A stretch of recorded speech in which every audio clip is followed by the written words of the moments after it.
1934 roku w zbiorach Biblioteki Uniwersyteckiej znaleziono zespół 1009 rysunków i rycin tworzących archiwum Tillmana z Gameren, holenderskiego architekta, który działał w drugiej połowie XVII wieku na terenie Rzeczypospolitej, głównie na dworze Stanisława Herakliusza Lubomirskiego.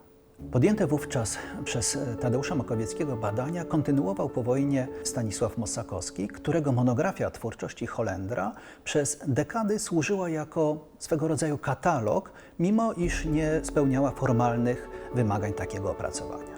Ukończony obecnie katalog jest pierwszą publikacją, która obejmuje 599 z 802 zachowanych po wojnie kart, zawierających blisko 1000 rysunków Tillmana.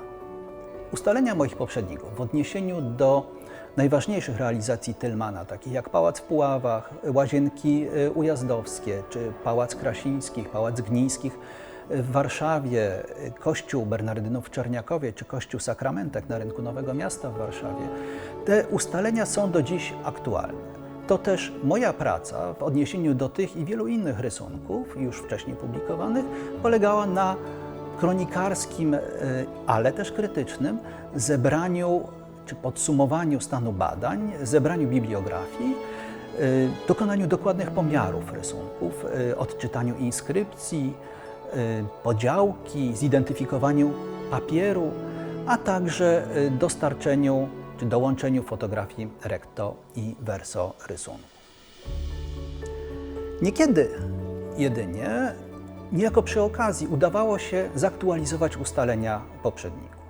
Na przykład uchodzący za rzut przyziemia Pałacu Gnińskich rysunek w rzeczywistości był planem suterem. Natomiast plan, raczej rzut nieokreślonego ołtarza był tylko przekrojem filaru nieokreślonego kościoła. Największym wszakże wyzwaniem i przyjemnością była praca z rysunkami dotąd nieokreślonymi i ten aspekt mojej pracy wymagał największego chyba wysiłku, a zarazem wymagał ode mnie szczególnie dokładnej analizy, wbrew często nikłej czy wręcz nijakiej zawartości kompozycji.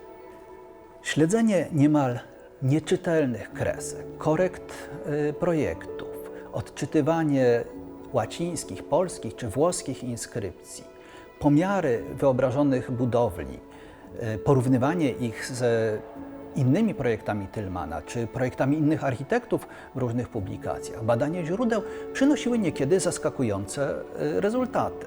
Przykładowo, przy opracowywaniu projektu nieokreślonego ołtarza w centrum kompozycji udało się dostrzec zarys charakterystycznej grupy puttów podtrzymujących kwadratowe malowidło, co skierowało moją uwagę na rysunki do kościoła Bernardynów w Czerniakowie. Potwierdzenie moich podejrzeń przyniosły dokładne pomiary tego retabulum oraz niszy, w którą je wpisano, a także analiza kompozycji samego ołtarza.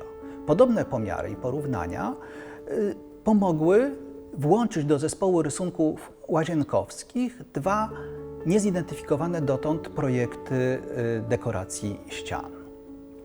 Dość nieciekawy rysunek nieregularnego czworoboku, na którym odczytano inskrypcję Planta della Montagna sotto Jazdowa oraz połowa drugiego, podobnego, opisanego Parte del Parco i Di Belvedere, okazały się po porównaniu z zachowanymi rysunkami z Drezna studiami czy też szkicami wyspy z kopcem widokowym do zwierzyńca ujazdowskiego, co potwierdziło dotychczasowe hipotezy o tillmanowskim autorstwie założenia ogrodowego w Ujazdowie.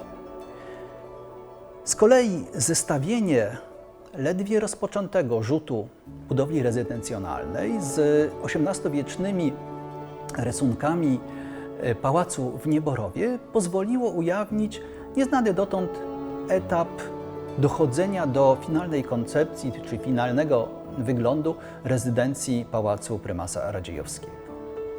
Badanie inskrypcji oraz architektonicznych detali wyobrażonych na projektach i porównywanie ich z innymi rysunkami czy z publikowanymi źródłami jest czy pozostaje dzisiaj jedną z najważniejszych metod atrybucji rysunków architektonicznych.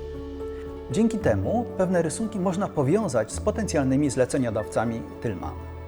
I tak herb Łabądź, widoczny na elewacji jednego z projektowanych przez niego kościołów, kieruje uwagę na znanego z licznych fundacji biskupa przemyskiego i krakowskiego Andrzeja Trzebnickiego. Wyobrażony na innym rysunku herb Jastrzębiec pozwolił powiązać dwa projekty apartamentu z osobą wielkiego koniuszego Marka Matczyńskiego, osobistego przyjaciela Jana III Sobieskiego. Także herb tego monarchy, Janina, udało się zidentyfikować na kilku innych rysunkach. Pokazują one portal czy serię kominków. Nie wiemy, do jakiego wnętrza one powstały, nie wiemy, do jakiej rezydencji, choć możemy przypuszczać, że powstały z myślą o Wilanowie bądź Marywilu. Rezultatem odczytania pomijanych dotąd w badaniach czy niedostrzeżonych inskrypcji stało się włączenie do kręgu potencjalnych zleceniodawców Tillmana kolejnego przedstawiciela rodu Sapiehów, czy po raz pierwszy rodu Mniszchów, a także kolejnego reprezentanta warszawskiego patrycjatu, jakim był Wojciech Simonetti. Niezbędnym aspektem nowoczesnego opracowania rycin i rysunków są badania nad papierem. I temu poświęciłem znaczną część mojej pracy. Proces ten zaczyna się od oglądu papieru, a następnie wykonaniu fotografii filigranu na specjalistycznym sprzęcie. W kolejnym etapie fotografię grupujemy pod względem motywów i poddajemy analizie ich wariantów i odmian. W tym celu już niestety bardziej analogową metodą wykonujemy odrysy na kalkach, porównujemy poszczególne warianty ze sobą, a także ich lokalizację względem żeber sit papierniczych. Dopiero po tej fazie możemy, wykorzystując literaturę przedmiotu, pokusić się o rozpoznanie papierni i określenie datowania papieru. W tillmanowskim zespole, co zrozumiałe, najwięcej jest papierów pochodzących z wytwórni lubomirskiego. Mniej zaś papierów francuskich, niderlandzkich, śląskich, czeskich czy pomorskich.